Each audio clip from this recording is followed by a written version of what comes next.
Top quality और consistent performance के लिए सिर्फ सिल्वर पंप नाम याद रखना। આપમાંથી રાજીનામું આપ્યા બાદ એ પદયાત્રા તેમણે કરી, યાત્રા કરી અને ત્યારબાદ હવે રાજુ કરપડા છે તે કમલમ ખાતે કેસરીયો ખેસ ધારણ કરીને તમને જોવા મળી રહ્યા છે. રાજુભાઈ, જે સમયે પાર્ટી છોડી હતી ત્યારે જે પાર્ટીએ આક્ષેપો કર્યા હતા એ અત્યારે સાચું પડી રહ્યું છે? તમે કેસરીયો કરશો એ પ્રકારની વાત તેમણે કરી હતી અને આજે તમે ભાજપમાં જોડાયા છો. જાહેર જીવનમાં રહેનાર માણસ એકના એક દિવસ તો કોઈ પાર્ટીમાં જવાના છે. આજે હું ભવિષ્યવાણી કરું કે તમે મેરેજ ભવિષ્યમાં કરવાના છો, તો એ ભવિષ્યવાણી નથી, એ ખરેખર તમારી સાથે જોડાયેલી એક ક્રિયા છે. જેવી રીતે હું જાહેર જીવનમાં છું તો સ્વાભાવિક છે કે રાજકીય પાર્ટીમાં જોડાવાનો હોય, એમાં નવું શું છે, એમાં ભવિષ્યવાણી શું છે.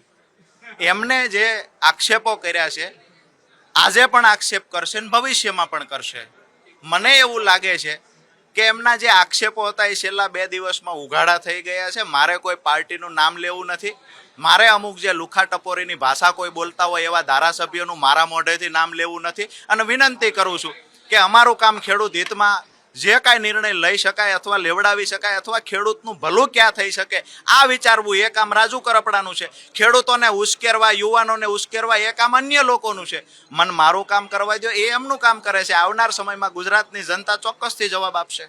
રાજુભાઈ, 30 વર્ષથી ગુજરાતમાં સત્તા છે ભાજપની, એ દરમિયાન ખેડૂતોને વીજળી 24 કલાક મળી, અનેક લાભો મળ્યા, ત્યારબાદ 10,000 કરોડનું રાહત પેકેજ મળ્યું. તો ભાજપ તમને એ યોજનાઓનો લાભ સમજાવી નહોતી શકી કે તમે સમજી નહોતા શક્યા?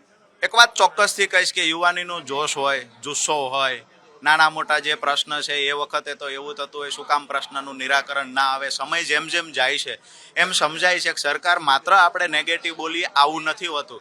જો માત્ર નેગેટિવ વિચારીએ એવું જ હોત તો 10,000 કરોડનું પેકેજ કેમ આવ્યું હોત?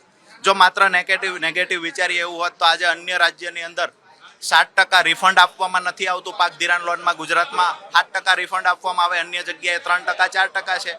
એવી જ રીતે કૃષિ સહાય પેકેજની વાત કરીએ તો ભૂતકાળમાં 5 વખત અમે રજૂઆતો કરેલી છે, બિન રાજકીય રીતે રજૂઆતો કરી છે. સુરેન્દ્રનગર જિલ્લામાં 5 વખત જ્યાં ખરેખર પ્રાથમિક રિપોર્ટ એવો હતો કે અહીંયા પાક નુકસાન નથી, તેમ છતાંય સરકારમાં જ્યારે રજૂઆત કરી તો સરકારે ફરીવાર સર્વે કરાવ્યો અને 5 વખત સુરેન્દ્રનગર જિલ્લાના ખેડૂતોને પ્રતિ હેક્ટર 12,000 થી 14,000 અને છેલ્લે 22,000 રૂપિયા સુધીનું વળતર સુરેન્દ્રનગરને ચૂકવ્યું છે. શરત સાથે જોડાયા છો કે બિનશરતી જોડાયા છો?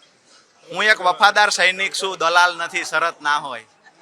આ રાજુ કરપડા છે કે જેઓ અત્યારે કહી રહ્યા છે કે તેઓ વફાદાર સૈનિક છે, કોઈ દલાલ નથી. પરંતુ આવી જ પ્રકારની વાતો નેતાઓ જ્યારે કોઈ પક્ષમાં હોય છે ત્યારે કરતા હોય છે ને ત્યારબાદ જે પક્ષને ગાળો ભાંડતા હોય છે ત્યાં આવી અને તેનો ખેસ પહેરીને આ પ્રકારની વાતો પણ નેતાઓને કરતા જોયા છે. ને એવા જ એક સિલસિલામાં વધુ એક ખેડૂત નેતા રાજુ કરપડા આજે ભાજપમાં જોડાયા છે. કેમેરા પર્સન કેતન સાથે જયેશ ચૌહાણ, ન્યૂઝ કેપિટલ, ગાંધીનગર.